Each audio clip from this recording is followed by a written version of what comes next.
trees.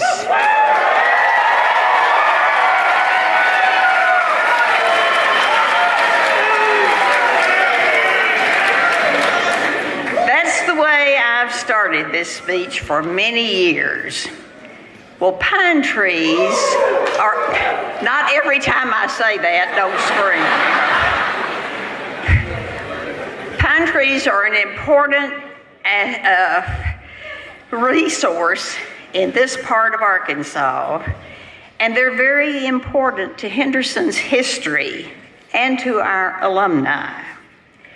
At the end of World War II, Miss Amy Jean Green, who started Hart and Key, felt the school needed some pepping up, and she made a talk to the incoming freshmen that was laughingly called the Pine Tree Speech, and then it became affectionately called the Pine Tree Speech. It's still called that today. If those pine trees on campus could talk, they'd tell you plenty about the traditions of a school named Henderson that has been on this same spot, although by various names, for over 126 years. They could tell about belonging and caring and friendships. It's all a part of the ready spirit. Tonight, it's my privilege to tell you the stories that have existed throughout the years, the same ones that our alumni around the world have heard, the stories of the school with a heart. You're starting the 127th session of school at Henderson this year. Those first students started on September the 3rd, 1890. The Methodist in Arkadelphia had bought a cotton field with a grand notion of erecting a college to serve the men and women of Arkansas. They called it Arkadelphia Methodist College, and Dr. John McLaughlin, a Methodist minister, is considered the founder and was the first board chairman. The Baptist had already started a school across the way. Suppose you were a freshman in 1890. You might have come by wagon. The first 3 students came from Amity in a wagon that hot September day, or you might have come by train, horse and buggy, or maybe on a steamboat. There was no electricity nor any telephones that first year, and you can bet they had a lot less to move in than you all did. You would have passed the Barkman house at the end of Henderson Street. And if you were here a few years later, you would have seen Captain Henderson's place on the corner. He was Charles Christopher Henderson, the one for whom Henderson was named after he gave financial aid to keep the school going. As we turn through the pages of old annuals, which have been around since 1906, I'll tell you a little bit about how it was. The building was not completed that first fall. It was to be a 4-story Victorian structure that would cost $30,000. In a few years, when it was completed, it housed all the offices, the library, the study hall, parlor, women's gym, president's quarters, dining halls, kitchen, and women's dorm. A small lake out front was for the entertainment of the students and faculty, a far cry from DeGray Lake. It was located where Huey Library is today. Very soon, telephone service was initiated and electricity was available. If a boyfriend called, he had to talk to the president or the president's wife. You would have worn a uniform. The men wore military uniforms. Our tradition with the military has been a long and proud one. The ROTC program was on campus over 50 years and produced several generals. The women wore long gray dresses with long sleeve blouses. Far cry from today.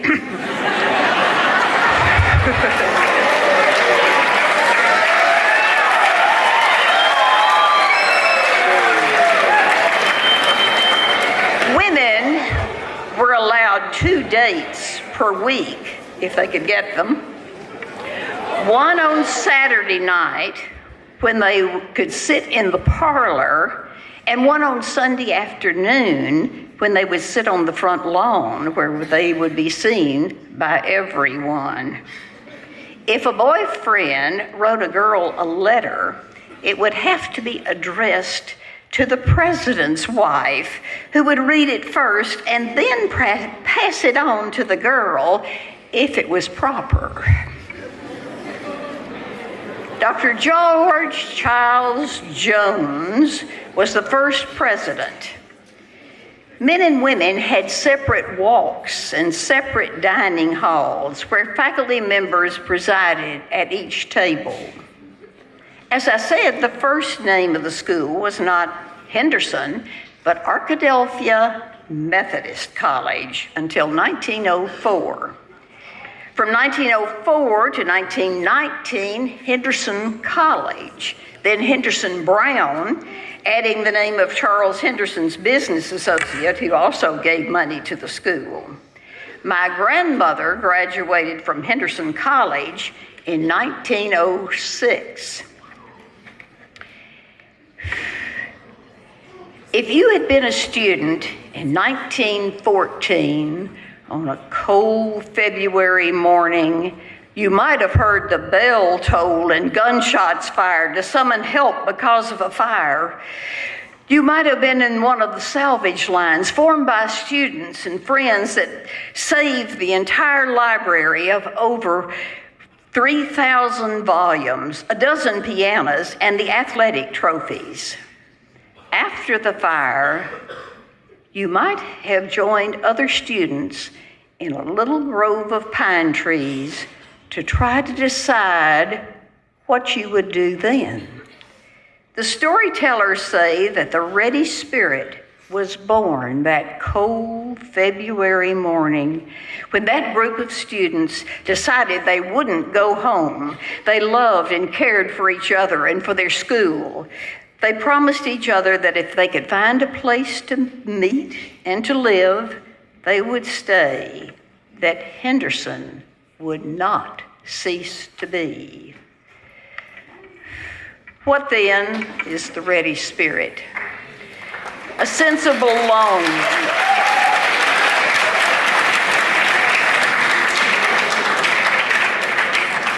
A sense of loyalty and responsibility, pride in the school and love for each other. It'll cure whatever ails you, from homesickness to hives.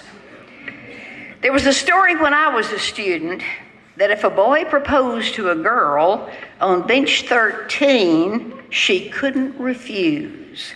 But for many years, the benches weren't numbered, so you couldn't be sure which one was 13. Today, you'll find bench 13 outside the Reynolds Science Center. It was dedicated to Miss Amy Jean Green, the founder of Heart and Key. We've heard many alums tell how they became engaged on bench 13. In 1929, the school was taken over by the state and became Henderson State Teachers College. My mother graduated from the school with this name in 1931. And it had the same name when I graduated in 1962. It later became Henderson State College and finally Henderson State University, as it was when my daughter graduated. Let's take an imaginary stroll around the campus while I point out a few things. In 1903, the campus received a number of improvements, among them a lovely wrought iron fence along the front. You can see this fence today. It's the oldest intact landmark from the days of Arkadelphia Methodist College. Those brick pillars at the front entrance were a gift from the class of 1920. The bell you see mounted on the front campus was the bell used to signal the change of classes. It rang in 1914 to summon help when the main building was engulfed in flames. Although it no longer has a clapper, it's said that it's sometimes mysteriously tolled during homecoming week to signal a forthcoming ready victory.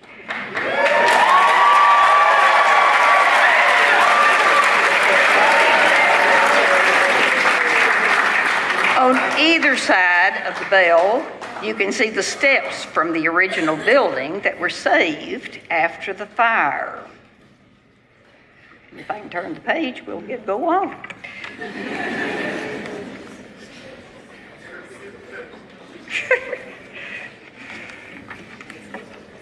The Pine Grove between Arkansas Hall and the Reynolds Science Center was formed from debris that was piled there after the fire of 1914. It isn't quite as large as it used to be because those two buildings have grown, but the few remaining trees represent the ready spirit. The giant oak trees on the front lawn were planted in 1896. Each of the elected college beauties planted one and named it for her favorite beau. Many of the original trees have been lost and more planted to keep the front lawn beautiful. You'll notice small stands of holly trees around the campus, particularly the little grove near the bell on the front lawn. Each holly was planted in a ceremony and represents a memorial for a Reddy who has lost his life in war. The first were planted after World War I, and others were planted fallen in World War II. Outside Arkansas Hall, there's a plaque in honor of those alumni lost in Vietnam. The Newberry House was built by Farrah Newberry, who was president of the International Woodmen of the World. The Newberrys called it home place, and from 1969, except for a few years, it has served as the president's home for Henderson. The Barkman House was built in 1860. It's on the Register of Historic Places. Several years back, it was renovated and serves as the alumni house with office space for alumni and development. The Captain Charles Christopher Henderson House is a showplace for Arkadelphia. It too is on the Historic Register and is now a bed and breakfast owned by Henderson. I'm especially proud of the way it looks because it was owned by my family for 60 years before my sister and I sold it to Henderson in 1979. I'm constantly hearing from townspeople and alumni and even people I don't know about what a wonderful job Henderson has done with the house. The Centurium was a gift from the Student Government Association and student body during Henderson's centennial in 1990. Now, some of the oldest traditions involve homecoming and the Battle of the Ravine.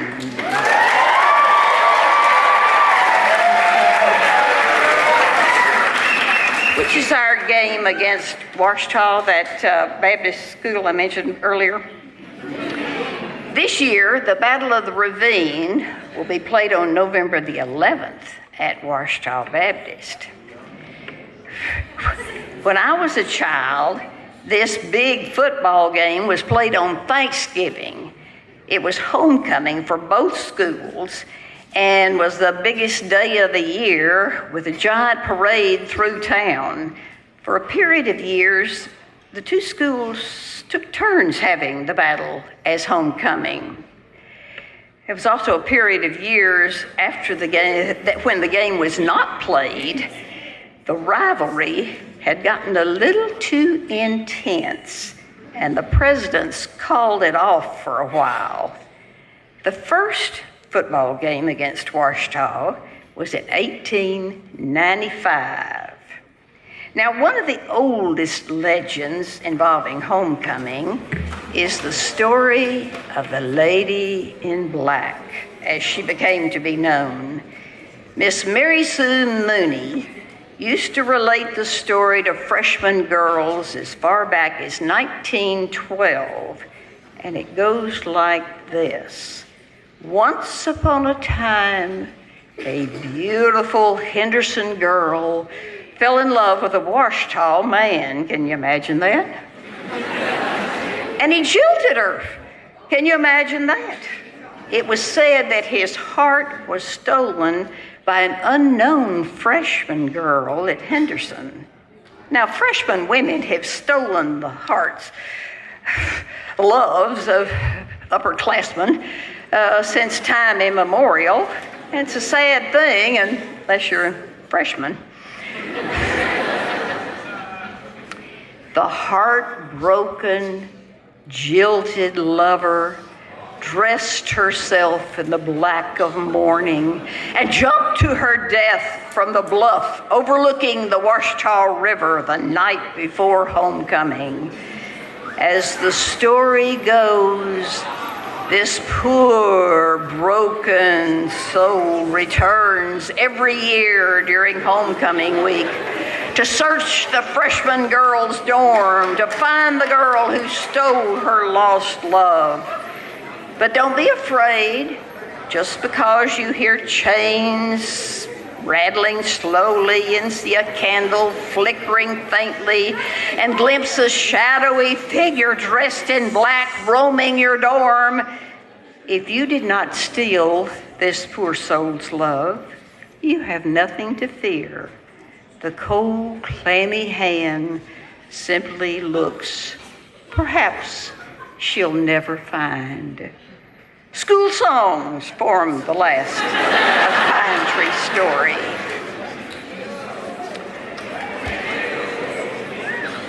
A pep club to promote the ready spirit.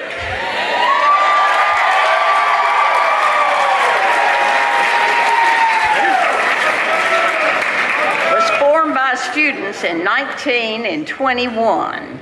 They introduced a new fight song that undoubtedly changed the course of history. That Old Ready Spirit was the song sung to the tune of that old-time religion, but the tune generated controversy. President Workman was afraid it would offend some of the college's guests for the game with Ouachita. He persuaded the cheerleaders not to use it that year, but it was too good to be kept down. And the cheerleaders introduced it again the next year. And we hear it today. When the Ready Band plays the Ready hymn, it's impossible to contain the ready spirit within you.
was a freshman, she came up to me at the bonfire before homecoming and saw tears going down my face and said, "Mom, what's wrong?"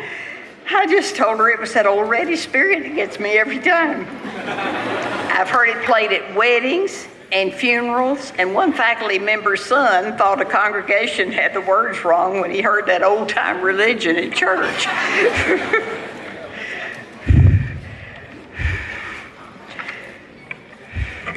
It's very likely that this song will become a part of you. I've been told that some band members, especially seniors, get tears when they play it. And by the way, the 1951 yearbook said that the band plays for everything except exams. We appreciate them. The other song, the Alma Mater, is one the students learn and sing with pride. Learn it well. The words are by the same president we mentioned a few minutes ago, Dr. Jim Workman. It's one of the last things he did for Henderson before leaving it when it became a state school. It was a time of great change. He didn't feel that he, as an ordained minister, should serve as president of a state institution. The music was written by Dr. Frederick Harwood of the music faculty. It's an original work. You need to know the meaning of the words for the song to be real for you. Breathe, stalwart pine trees, memories of living shadows.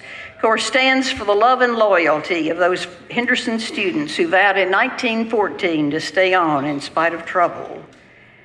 Whisper, acorn bearers, refers to the great oaks on the front lawn that were planted by college beauties. From thy living fountains, for the fountain that flows at the entrance to the school, and the fountains of love that flow in the hearts of Reddies. Beauty and friendship, eternal as the holly. From the holly trees planted by those who lost their lives in war. Into all thy children, Alma Mater, Henderson. Some things change, some things never change. The beauty of an oak tree, the love of friends. May the ready spirit be with you.